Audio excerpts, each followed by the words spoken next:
محمد رسول الله.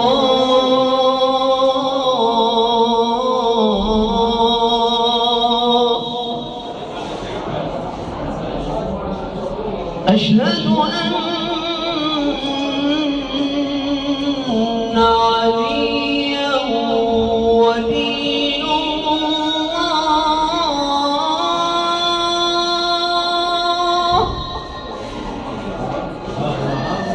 أشهد أن عليا أمير المؤمنين وأمناء المعصومين بالحق حجة الله.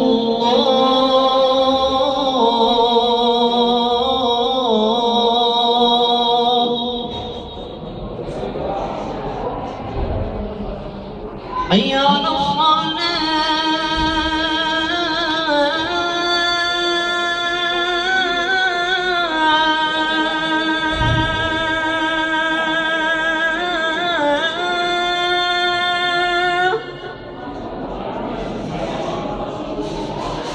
حي على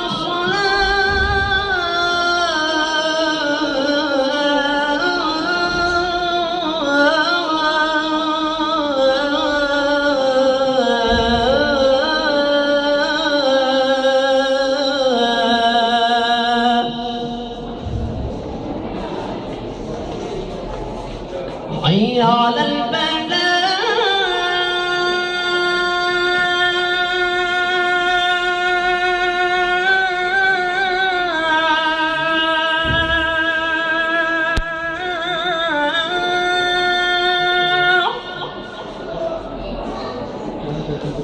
حي على الفلاح.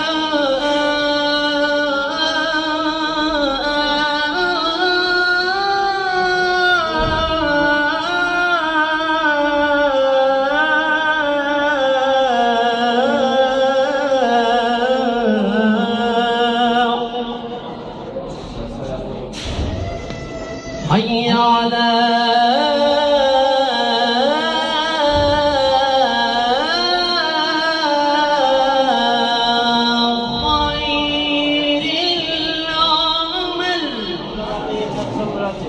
حي على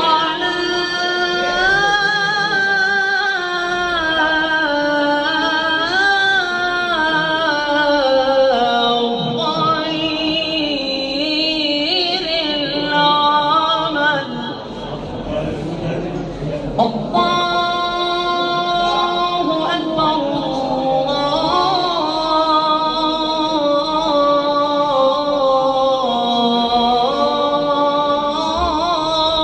أكبر لا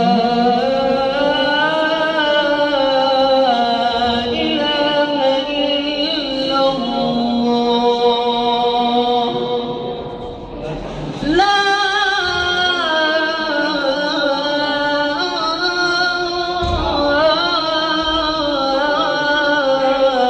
إله إلا الله.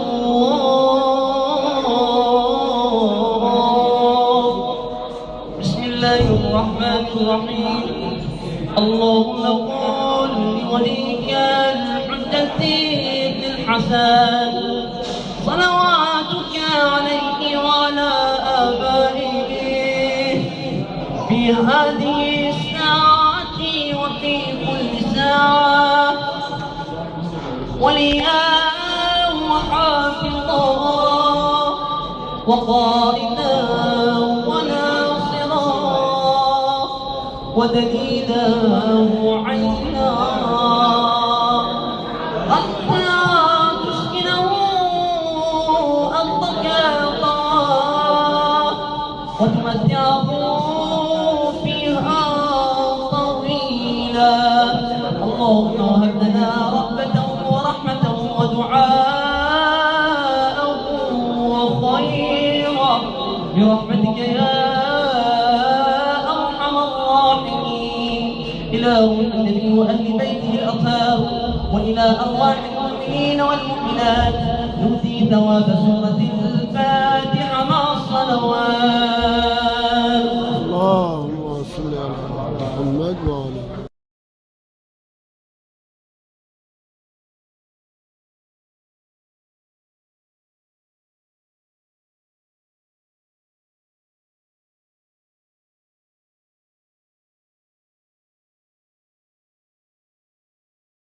صلاة المغرب.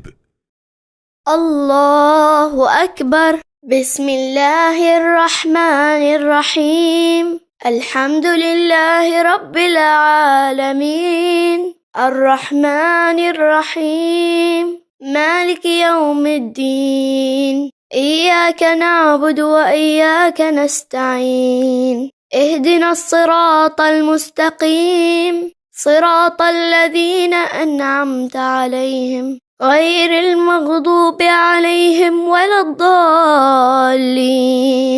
بسم الله الرحمن الرحيم. قل هو الله أحد الله الصمد لم يلد ولم يولد ولم يكن له كفوا أحد. الله أكبر. سبحان ربي العظيم وبحمده.